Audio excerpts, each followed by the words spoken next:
Hi.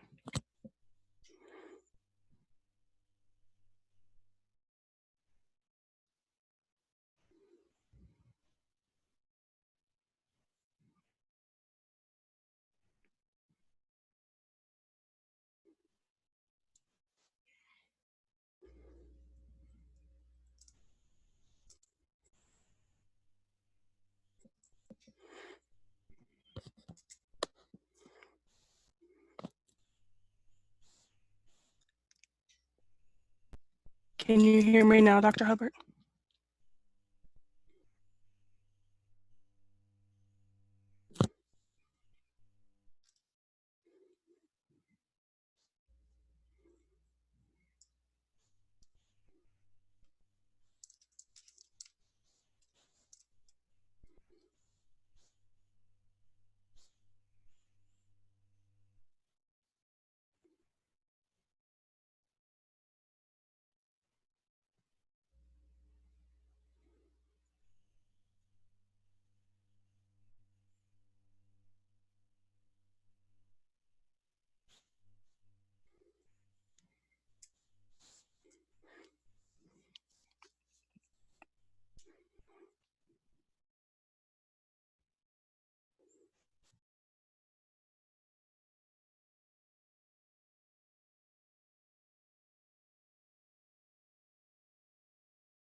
All right. Hello, everybody. Thank you for joining us today for our presentation. Dr. Hubbard is having some audio challenges today, and so she's on the line, but unable to possibly hear or for us to hear her. So I'm going to introduce myself, and we're going to jump right on into today's presentation. We do ask that you mute your audio so that we don't receive any feedback on the audio side. Um, and it can be helpful to mute your videos as well. If you have questions, you can put those into the chat box, and we'll try to get to those as we go through the presentation. I may have to come back to the questions at the end, as I may not be able to see the chat box while the presentation is rolling. Okay, so thanks again for being here, and thank you to Dr. Hubbard for the invitation for today's presentation. I am Dr. Ticily Medley, and I'll be facilitating the topic for today, which is helping students in crisis, and I'll be sharing 3 main tips for educators. So give me one quick second to share the presentation. There will be a copy of the presentation on the website as well, I believe after today's um, webinar, so that'll be available for you so that you can pay attention as we go and not worry about having to take notes.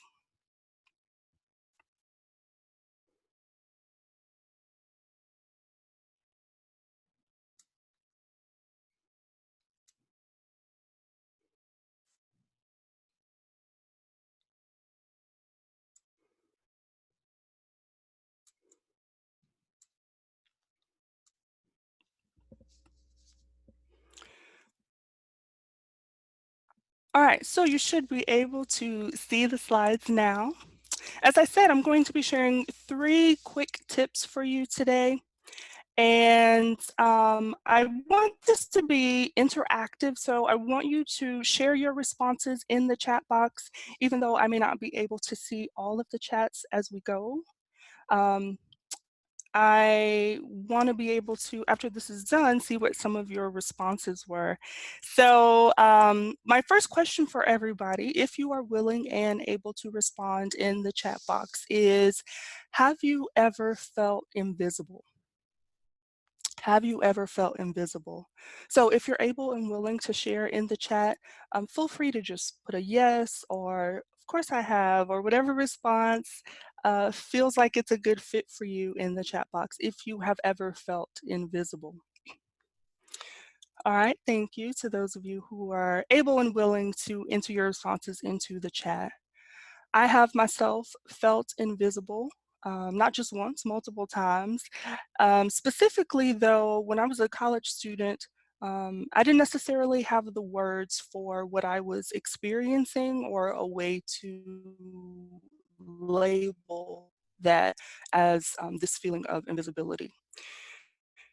Since then, I've recognized that often college students and really students at all levels are faced, at times, some of them are faced with a lack of humanity in their experiences. So for me, I've become passionate about this, about helping college students specifically and some other populations as well to become re-inspired by their belief in humanity, humanity towards themselves, but as well humanity towards others. And so that's going to be a theme for us today as we discuss mental health in educational settings. Now, I didn't always have this level of awareness about invisibility that I have now.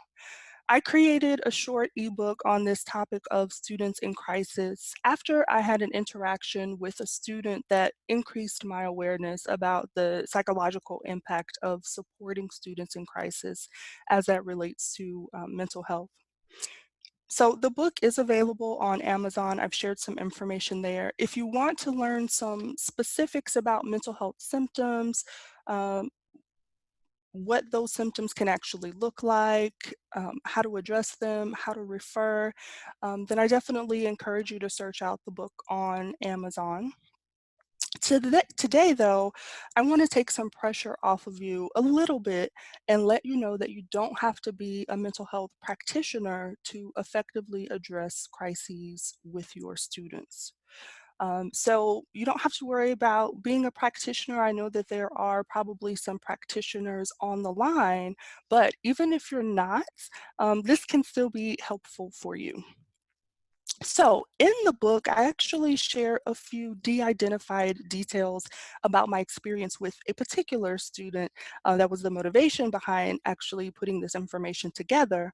But today, I want to share two separate incidences that I've had with students since then to try to drive this point home for us today.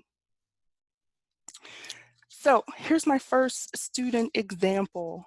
There was a student in one of our student support offices. The student was yelling, making demands of staff.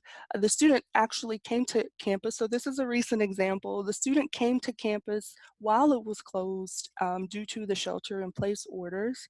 The student was cursing. The student threatened to vandalize property even. So in looking at this description of the student's behavior, what interventions might you suggest for this student? And again, you can just throw that into the chat box. What interventions would you suggest? Just a short little tidbit about what you might recommend for this particular student based on what you know here. So I'll give you just a second for that.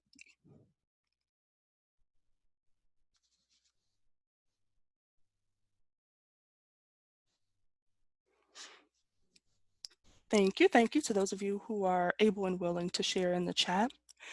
Now, would you believe me if I told you that these reactions that I've described here for you from this student can actually be reactions to feeling invisible?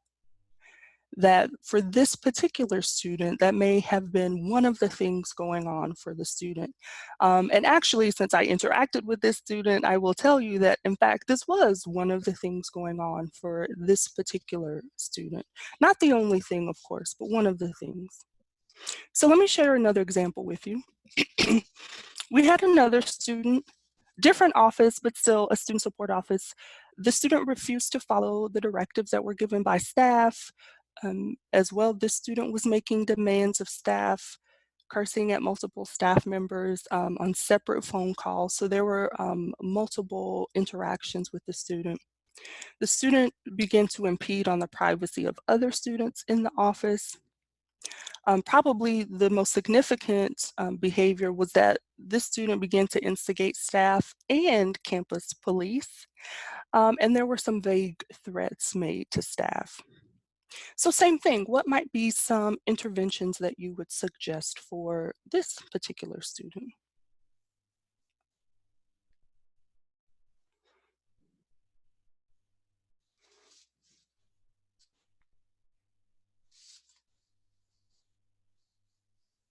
Okay, got a couple people sharing. So again, would you believe me if I told you that these reactions that I've described here can be reactions to feeling invisible, right? A student who feels as though no one's listening, no one sees me, no one's willing to help.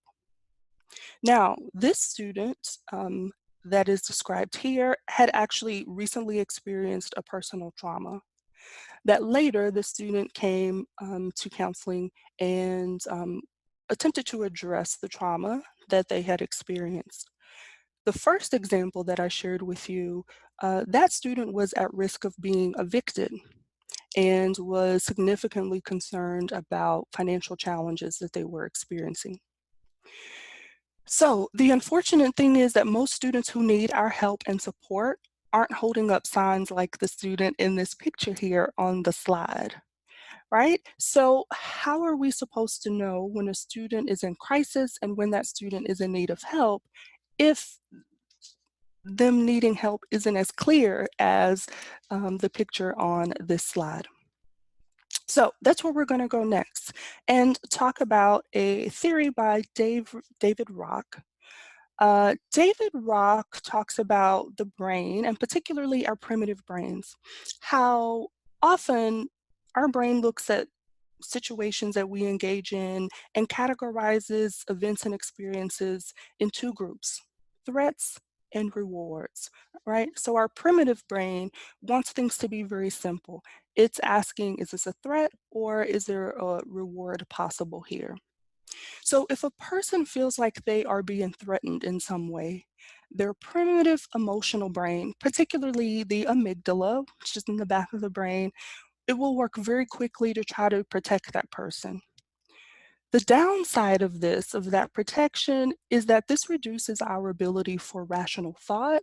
It reduces our ability to make decisions. It reduces our ability to effectively solve problems. And it also reduces our ability to collaborate with others. So we become very self focused. We become very focused on just this issue at hand and the threat that we experience in our direct environment. So, if we want to get students to a place of solving problems, thinking rationally, then we have to move them out of this threat state to a reward state or to a more stable place, right? That is not perceived as threatening. Now, the things that we perceive as threats are called triggers typically. Feeling invisible would be a trigger for most of us. I know for me, that would be a trigger. Now, this process of threats and rewards and how the primitive brain works applies to students. It also applies to personnel. So, students are triggered by threats, and personnel can be triggered by threats. And the key thing to remember when it comes to this and the primitive brain is that it's all about perception. It doesn't even have to be a true threat or danger, it's just the perception of some sort of threat.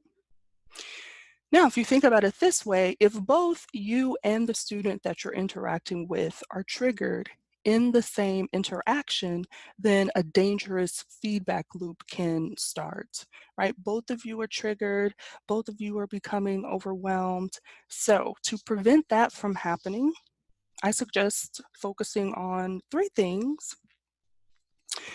First, listen, then understand, then act. Listen, understand, act. Three quick tips. And we're going to go into a little bit more detail with these because here's the important thing. You don't have to diagnose.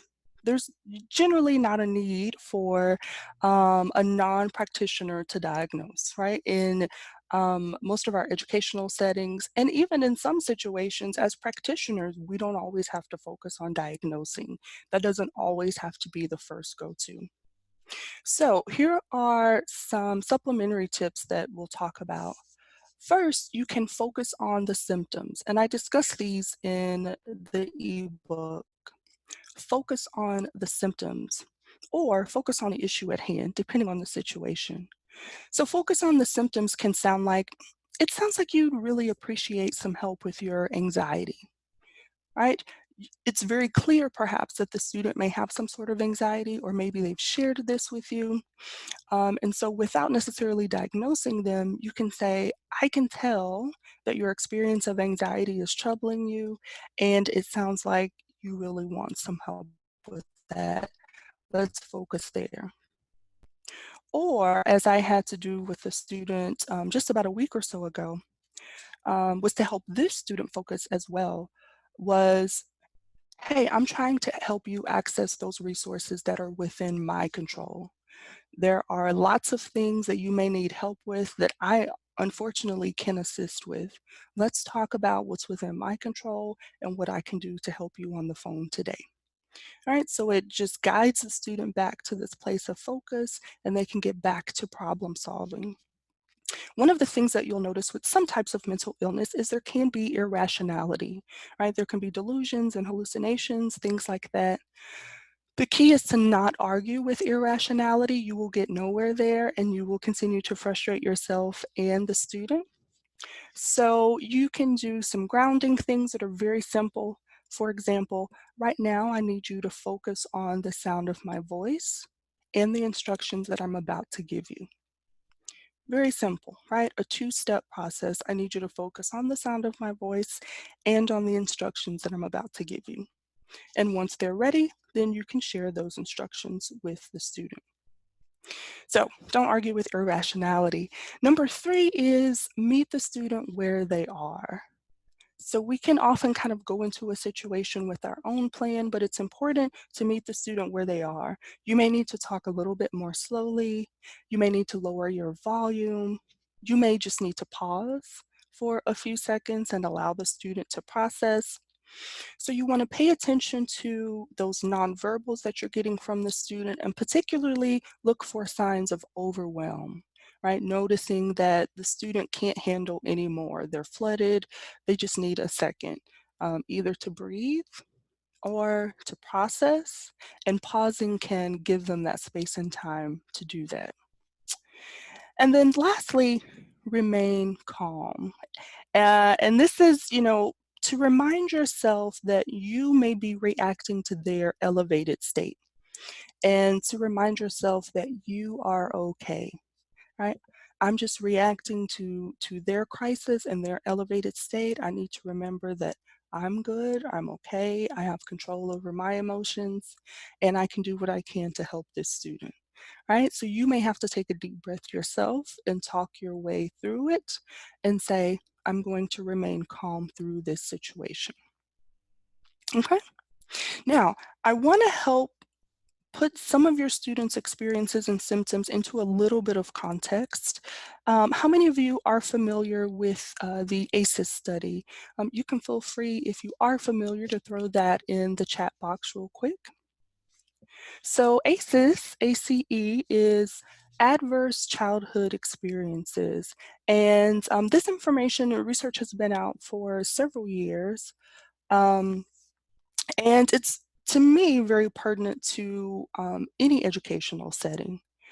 So the CDC has lots of information on their ACE study website that you can go to, which is why I included a link there as far as the origins of the questionnaire that people can complete and the score that comes out of completing that questionnaire. So some of your students may already have these adverse childhood experiences in their history, various types of abuse, whether physical, emotional, or sexual, various types of neglect, whether physical or emotional, and a range of household dysfunctions, things like poverty, divorce, mental illness, domestic violence, and substance abuse.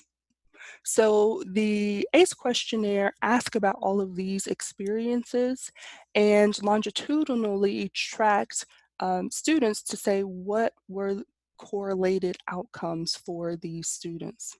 So we have quite a bit of information about some of the consequences for students who experience these adverse childhood experiences. So those from high poverty areas are more than a third more likely to die from suicide compared to those who are not from high poverty areas. We found that early life racial discrimination is linked to things like depression and accelerated aging, which also leads to early mortality. Abused and neglected children are 4 times more likely to develop serious mental illness later in life. So these are just a few of the things that we know based on the research. These are some of the impacts on both behavior overall and physical and mental health for students who may have these adverse childhood experiences. So they may be more likely to also use substances themselves. They may be more likely to miss work, to be obese, to have various health issues, things like broken bones, for example, more injuries. So a wide range of risks then are connected to these adverse childhood experiences. Now, if you think about COVID-19, right, and put that then into this context, the pandemic that we're experiencing may increase the risk for some of these adverse childhood experiences for some students, but not all. So it's important to keep in mind that some students will not have this increased risk. I think about my son, for example, and honestly, during the pandemic, his biggest concern has been, will I buy him more Robux so he can play with his friends on his tablet?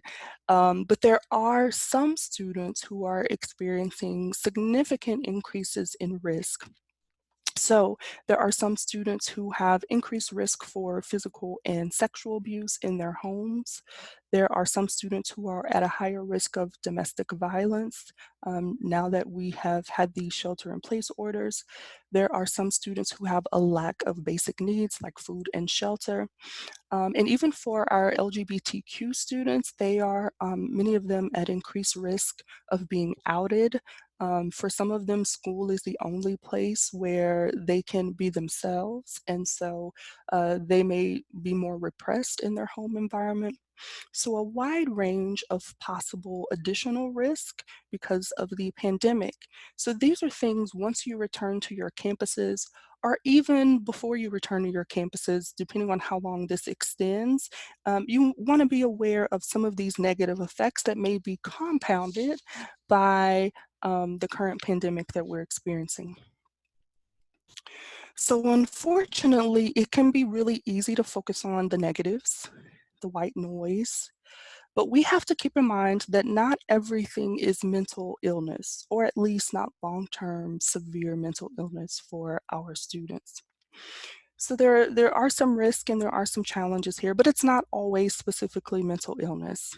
So many of the issues that your students may be dealing with are related to a lack of coping skills, or they may be due to a lack of conflict resolution skills. Most of our students are so very resilient, but they may need support in developing these skills, right? The conflict resolution skills, the coping skills, or other life skills. And those things, developing those things, can actually be a barrier and help them to be more resilient when it comes to the risk of developing various types of mental illness. Now think back to the threats and rewards conversation from just a minute ago. And consider the fact that with my first two examples of the students that I shared, some of our students are experiencing stress caused by the trauma of their interactions.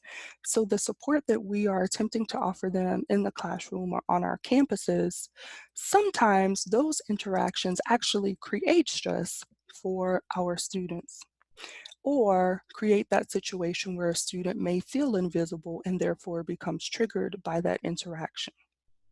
Now, at Tarrant County College, where I'm currently Director of Advising and Counseling, we are focusing on becoming student ready. And what are the different things that we need to do to be more student ready?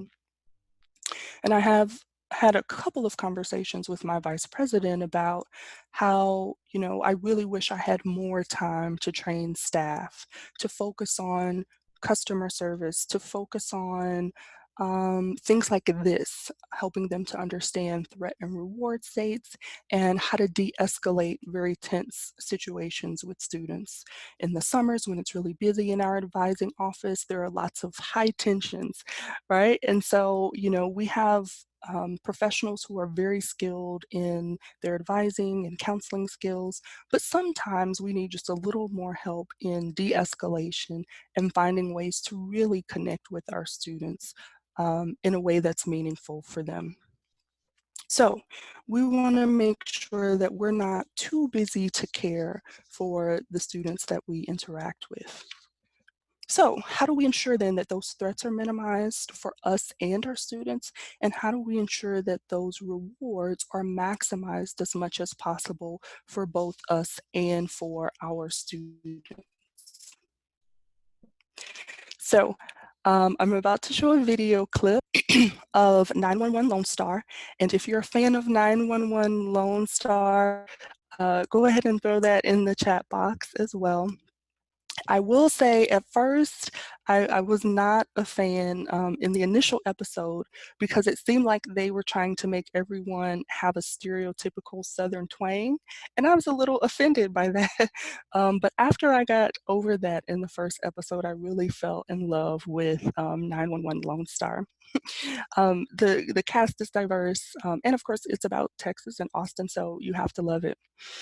So as you watch, just notice what you pick up on, any signals that you pick up on, and feel free to share that in the chat box. What stands out to you as you watch the video?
All right, so what did you notice on the video? You saw the girls on the car, they were afraid. Captain Strand was able to recognize that the dog was in an elevated state, but not in attack mode, right? And I don't think I would have been able to pick up on that as I don't know dogs that well. But the question is, how was he able to do that? Right? How was Captain Strand able to focus on that and notice when the other firefighters were not? That dog is like many of our students. They may appear threatening, but really what's happening is they are begging for our help, our support, our assistance in some sort of way. So I'm going to go back to the 3 tips that I mentioned earlier. Listen, understand, act. And it's important that that order is also how you implement the 3 tips. So first, listen. This means do like Captain Strand, listen with your ears, listen with your eyes as well, right? Notice what's going on for that particular student. For both of the personal examples of students that I shared with you, listening was the trick. And it wasn't even a trick, right? It's a skill that we learn very early on. People want to be seen and heard. Our students want to be seen and heard.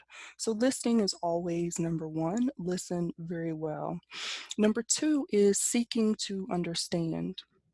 If something doesn't make sense, explore more. That means, hey, I need a little bit more information because this just isn't adding up. There's something else going on here. And so I've tried to learn to really pay attention to my gut that when something feels off, I know that I need to do a little bit more listening. Like this just is not adding up. So seek to understand. And then number three is act, meaning don't ignore it.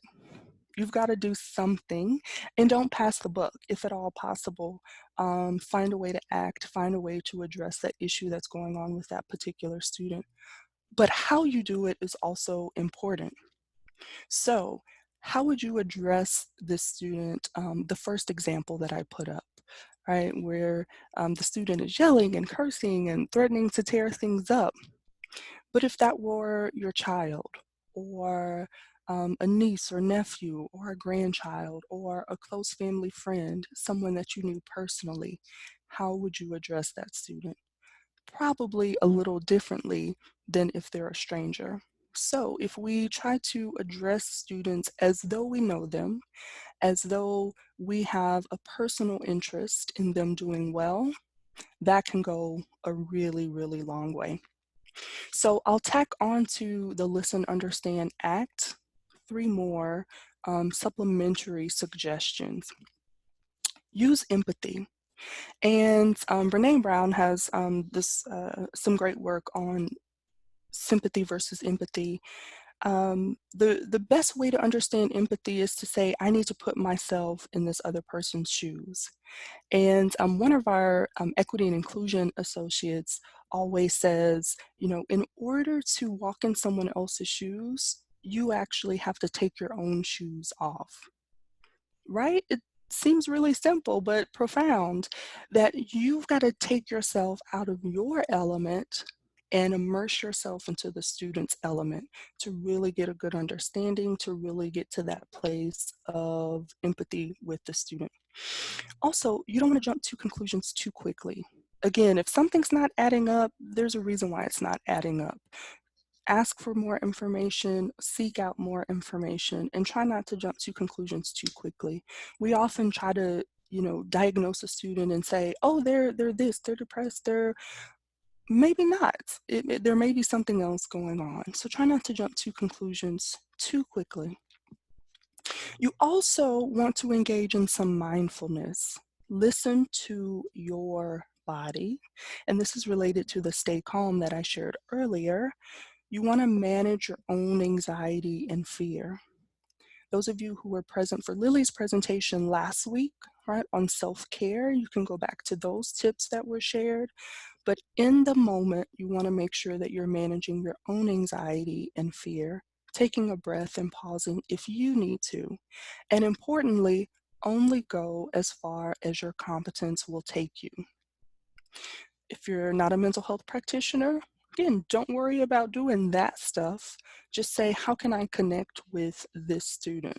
If there's information that you don't know, can I find someone else who does have this information that can assist, right?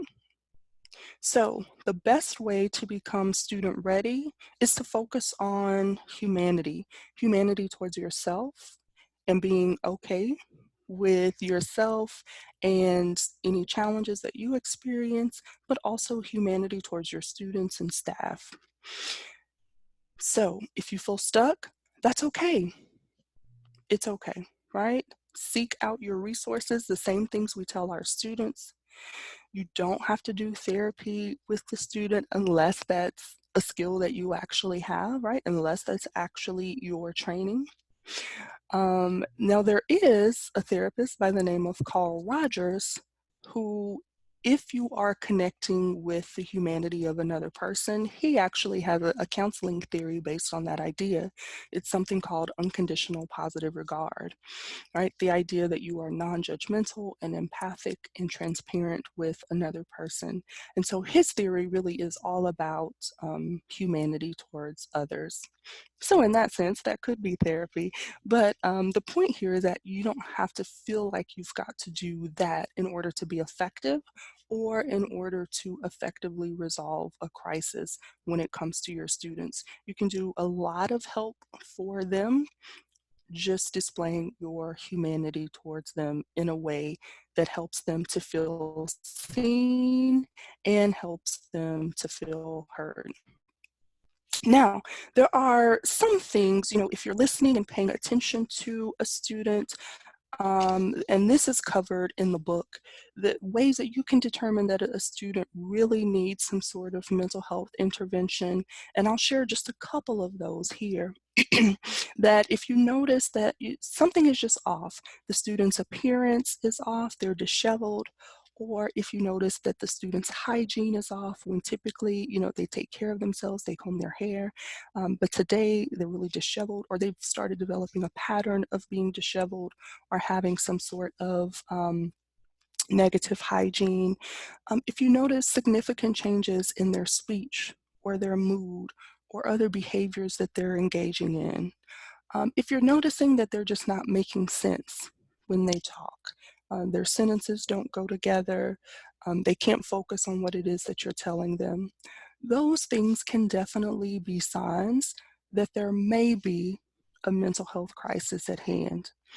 But again, there can be other crises that are not specifically mental health that can cause some of these same reactions. If a student becomes flooded and emotionally they don't have the coping skills to manage it, that can look very much like a few different mental health disorders, when really it's just the student was triggered, they became overwhelmed, and if they have a minute to sit and pause and breathe and process, you'll notice them returning back to their regular self, whether that's a few minutes of pausing and breathing, or whether it's over the course of a few days or weeks where that person just needs some time to get back to being themselves. So the key is that you don't have to worry about doing that mental health thing necessarily, but you can still be helpful for your students. So these are a few of the resources that are shared in the book. And again, you'll get a copy of the presentation on the website. So I'm just going to fly through these. These are resources that are not location specific, since I wasn't sure where everyone would be from. So these are resources online that anyone can access if they are interested. I also thought it would be helpful to share a resource that was developed by the counselors on my campus recently. Um, so for those of you who've never tried Powtoon, you should try it. Our counselors put this together and really felt like this would be a way to engage students and to offer some support during the crisis, and letting them know that, hey, we still have counselors available to support you and provide services for you. So I'll show it and then we'll talk for a couple more seconds about other ways to support.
All right, so when it comes to providing resources, you want to ask yourself, how can we be responsive to the needs of students, but how can we also be engaging in a way that we make sure that they actually connect with the resources that we're putting out there for them?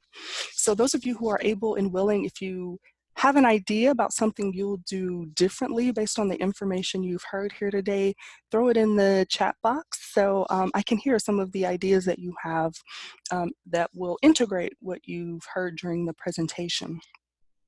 So my aspirations for us connecting today were to define and identify adverse childhood experiences for those of you who may not have been as familiar with them. I also wanted to recognize the impact of threats and rewards in our daily lives and give you a sense of how those work and how they apply to all of our interactions throughout the day, honestly.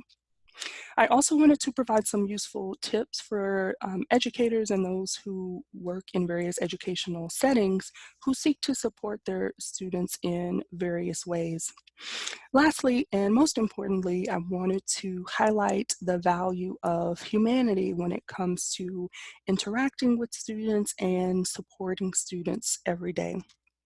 So my hope is that after hearing this information, you might make it your personal mission to share humanity with your students and to look for ways to do that and to find examples of ways where we may have overlooked humanity in our everyday interactions with students as well. So I'd love to hear how you plan to do that, how you plan to highlight the value of humanity with your students. You can share that in the chat box if you are willing and able as well. So I'm going to put my contact information here for just a sec. Again, it'll be on the posted presentation for those of you who would like to connect with me on social media or through email. And I did put my personal email on here because if you email me on campus, my emails go into a large black hole. So I want to make sure that if you have questions after today that they do get to me and that I can answer those for you. So that's my personal email address and my social media contacts. So I'm going to stop sharing here so I can get back to actually viewing the chat box. So give me just a second. I don't know if you can hear me. Oh, I can hear you, yes. Oh, yay. So this is Christine. I've been monitoring the chat. I don't see any questions yet, but I want to encourage everybody to go ahead and ask questions now.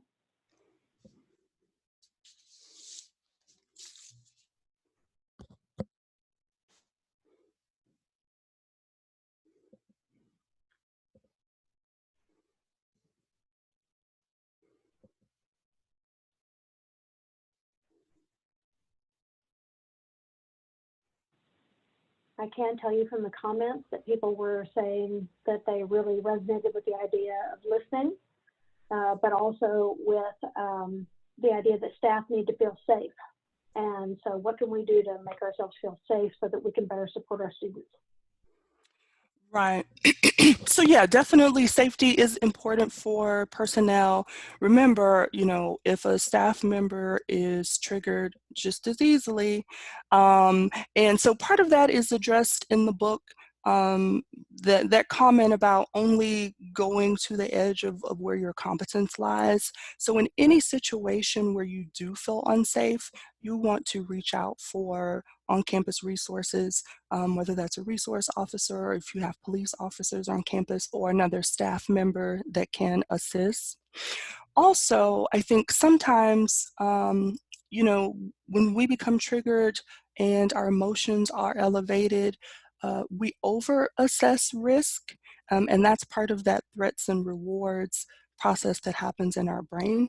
So sometimes we feel like there's a threat there, again, when it's really not, but that perception of threat is all that it takes for us to go into that threat mode. So you want to assess for yourself, what is it that I need to feel safe? For example, on our campus in our advising office, we have emergency buttons that we can push that are under our desk if we're in a crisis situation that we feel like is beyond our control. And for some people that helps them to feel a little bit safer. You want to know what are the resources that you have on campus if there is an emergency. How do I reach out to those resources? You want to find out as far as your administration is concerned, what are the things that we have in place to keep our students safe and to keep us safe as staff members? On our campus, in our district, actually, we have a threat response training. All of our counselors completed it, and some of our other staff completed it. And we had plans as a department for everyone to complete it as well. We had one of our police officers come and do a mini training to support our staff and to help them recognize how they can be proactive about creating a very safe environment for themselves. So it varies a little bit on your campus and your student population, what that's going to look like, but take it upon yourself to do your own safety assessment. What do I need to feel safe? What are my resources that can help to make me feel safe and to protect me? And what can I do to maybe push some efforts forward if I find that there are some gaps in safety on my campus, that I can let my administrators know that, hey, this is something maybe we should do so that everyone is a little bit safer. Do you have any specific tips for how we can support students while we're teaching and learning remotely? Yeah, I think, that's one of the reasons why I shared the video that our counselors put together is that we all have to be a little bit more creative right now because we are remote. And now that it looks like, at least, here in this area, our students won't be going back to school for the current school year. So we've got to ask ourselves, what are some new ways? What are some creative ways that I can continue to reach out to my students and continue to check in with them, whether that's emails, whether that's scheduling Zoom sessions and virtual meetings with them. What are the different resources that I have available to me that I can now use that's a little bit different than it was when we were on campus, but ways that the students are going to connect with, right? So offering things like self-care tips for students, making sure that students have access to resources that are social service related for those students who may have additional risk in their home. Finding ways to connect with them either individually or as a group so that they continue to have a sense of connection with their peers, and connecting with your colleagues, so that as a group, maybe all of you can combine your efforts and say, what are some things that we need to do for our students to make them feel like they're still connected to us and connected to each other, but definitely making use of the technology that's out there, and taking advantage of the wide range of resources that are already available on the internet and in other places. A lot of business owners and practitioners have been giving things away for free.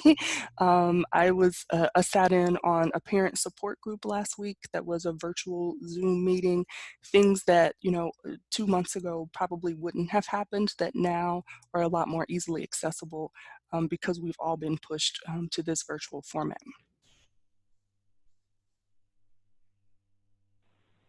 I noticed in the chat that we had one person who said, are there any specific tips for ways to connect with students other than through email? And you kind of talked about it, but do you have any specific strategies?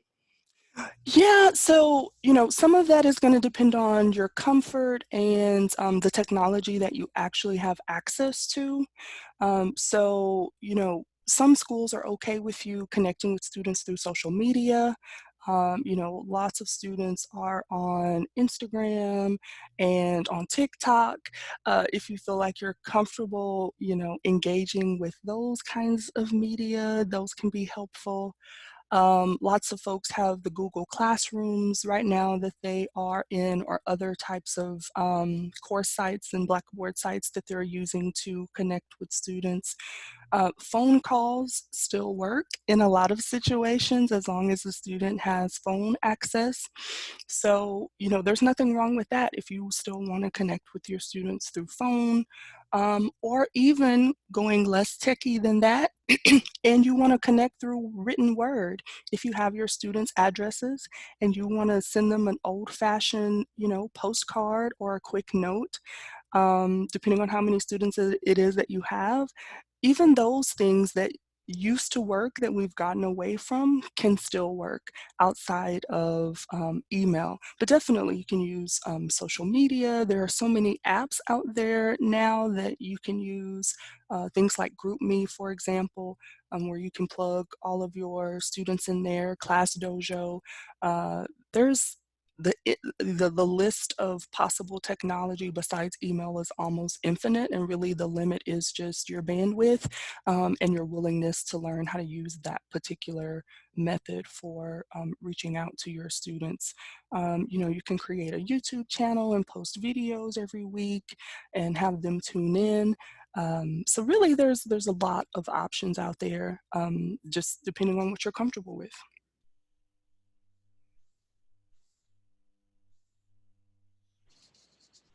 Okay, great. Well, I don't see any other questions in the chat box. I do want everybody to know that Dr. Medley's presentation is already posted on our site, and this video will be posted right after we end the meeting.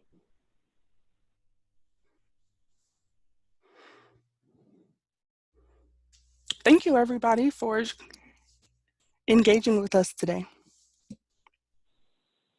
And thank you so much for being with us and for sharing your good tips.